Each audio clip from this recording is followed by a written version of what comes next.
Court ha, pasensyahe lang gamay nga mahimo kong technical pero ato ning hubaron unya. O sige, nagkudigo ko para sigurado. Okay, ingon ni Captain masimpyat pa inyong kamag period, ikaw na hinoy mamumo. So, the state parties entered into force the International Criminal Court on July 1, 2002.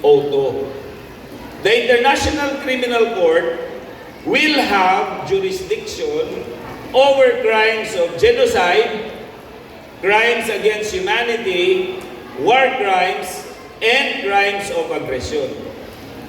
It is to be complementary to the national criminal jurisdiction. Under international law, states have the right and obligation to prosecute those responsible for war crimes, for crimes against humanity, and for genocide. This remains to be true. The Geneva Convention and the Additional Protocol 1 specifically lay down an obligation to repress grave breaches of international humanitarian law which are considered war crimes. For other breaches of the Convention and of Protocol 1, the state parties must take measures needed to suppress them. State parties. Despite these rules, however, the need remains for an international criminal court since many states have proved unwilling to fulfill or their duty to exercise their jurisdiction.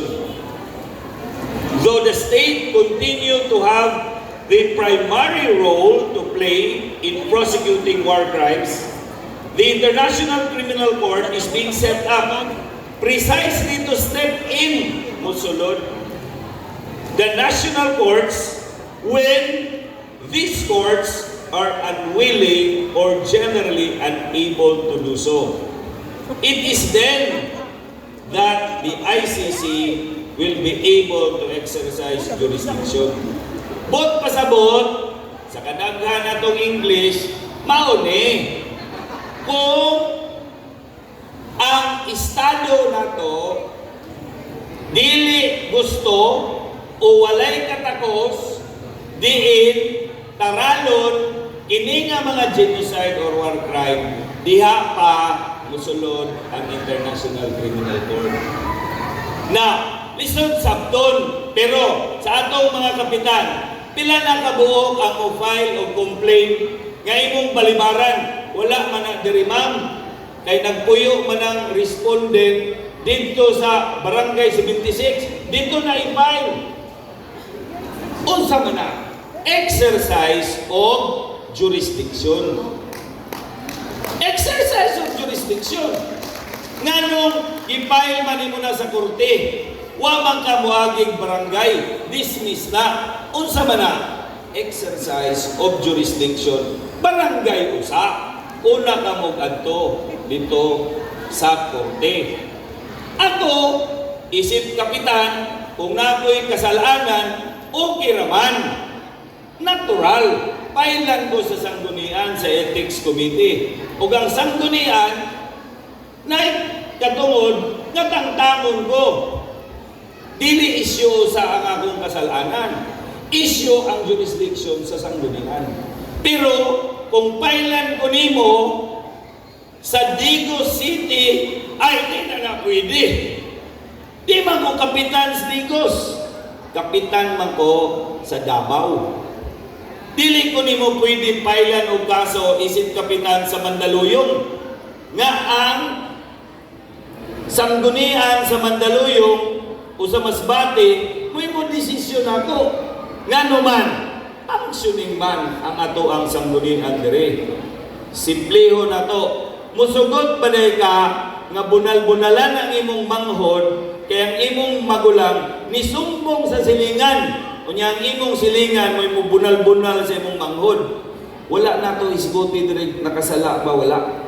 Ang atong gihisgutan kinsa ni bunal. Asa ni sumbong naabay jurisdiction. Mao to ang ibalik-balik natong istorya. Absence of jurisdiction. Mao na nga mamalik ang kagool sa kagahapon ba? Wa man ta dito.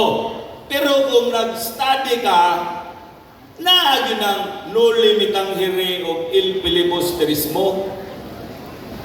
Kinsa may ni desisyon nga patyon si Jose Rizal, korte sa Pilipinas. Dili hoy, specific ha. Spanish colonial government. Ang gobyerno sa Spain mo'y desisyon para pusilon si Jose Rizal. Isa ni pirma sa iyang judgment, Governor General Camilo D. Polavieja. Namalik to karon. Maunay atong gipakigbisugan. Kay abi ninyo unsa ingon ni PRRD sa kadaghan niyang pagpangutana ng iyang kasalanan. Ningon man siya wa ko'y sala. Ningon ba siya sadaan ko? Unsa iyang gingon? Go ahead and file the case. Wa ko mahadlok. Go ahead and file the case. Where? In the Philippines. Because it is here where we have exercise criminal jurisdiction. Na ang akong pangutana karon, dili man na mapailan kay hadlok matanan. Unsay hadlok? Gibunlot ganino. Giadto gani dito. Kung hindi yan sasama, kaladkarin ko yan. Kaya mo ganin mo rin kaladkaron, ganong nili man mo kaya pailan dire. This is a contradiction. Kung muingon ka nga walay function ang korte dire, therefore dili siya matrial adto kag Hague. Pero the fact nga imo siyang nadala sa Hague nga gi-violate na nimo tanan due process, functioning ang korte dire. Kay nag-habeas corpus pa man sa Supreme Court, nangayo pa man tag TRO. Mao nang dili mugsibo, dili magtapo, humaw, liki, lutang, ariyak kayo, di mo masabdan. Kung dili functional ang court sa Pilipinas, hala, dito ka sa International Criminal Court.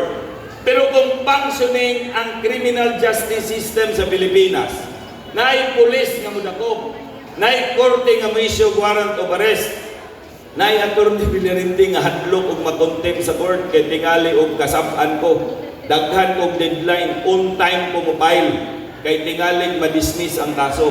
Functioning ang korte diri. Mo lang ang akong nasub-an ani, dili man lang kay gibira dito si PRRD, but it runs through lagbas sa kasing-kasing sa atong judicial system. That I even question my very existence as a lawyer. Ambisyon nimong mag-abogado. Because kung mo pasar ka sa bar, mo take ka sa oath, short of saying, you will join the gods. Why? Gamay namang talented ng mahimong attorney. Yang pinakabanga na attorney man na, imog yun ang kuuhan.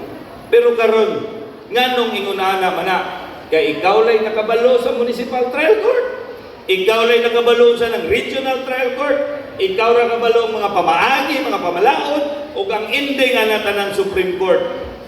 Stable ang atong nasod, tungod kay active ang atong justice system. But once you transgress it, wala na. Wala na'y lami. Labi nagpangutanon ko sa akong estudyante, asa man